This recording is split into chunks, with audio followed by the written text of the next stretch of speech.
লক্ষ্মী রান্নাঘরে আপনাদের আবার স্বাগত। আজ স্পেশাল মেনু ডাব চিংড়ি কাটবো।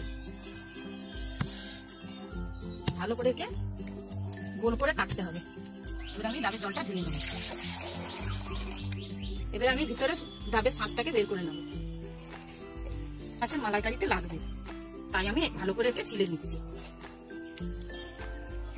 চিংড়ি মাছ তো বাবু বাজার থেকে পরিষ্কার করেই নিয়ে এসছে, তবু আমি একটু ভালো করে পরিষ্কার করে নেব।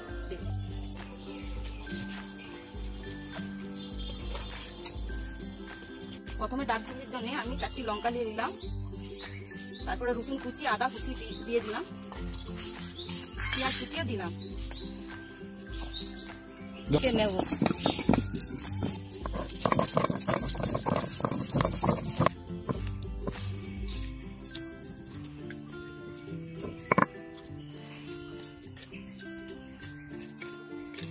মালাইকারির জন্য আমার মশলাটা পিসা হয়ে গেছে। আহ, কি সুন্দর গন্ধ ছাড়ছে। কিন্তু নারকেল কুড়ো নিয়েছি, দুধটা রেডি হয়ে গেছে। যে মালাইটা ছিল সেটাও আমি মিক্সিতে পিষে নেব।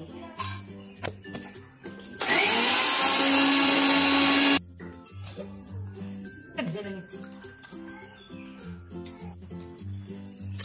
মাছগুলো আমি অল্প তেলে ভাজতে দিয়ে দিলাম।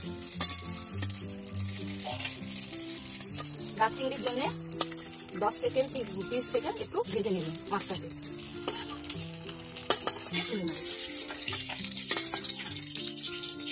তেল দিয়ে দিলাম। ডাব চিংড়ির জন্য আমি মশলাটা রেডি করে নিচ্ছি।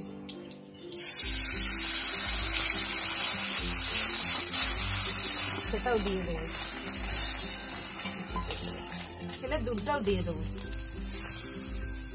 সামান্য নুন দিলাম, হলুদ গুঁড়ো দিলাম, সামান্য লঙ্কা গুঁড়োও দিলাম, দিয়ে আমি একসাথে লাড়াচাড়া করতে। ডাবের জল ছিল আমি দিয়ে দিলাম,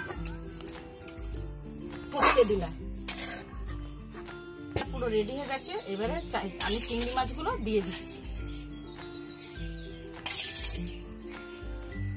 পুরো চিংড়ি মাছটা পুরো রেডি হয়ে গেছে, আমি এবারে নামিয়ে নেব। এবারে আমি সুন্দরভাবে একে একে এর ভিতরে ঢুকিয়ে নেব।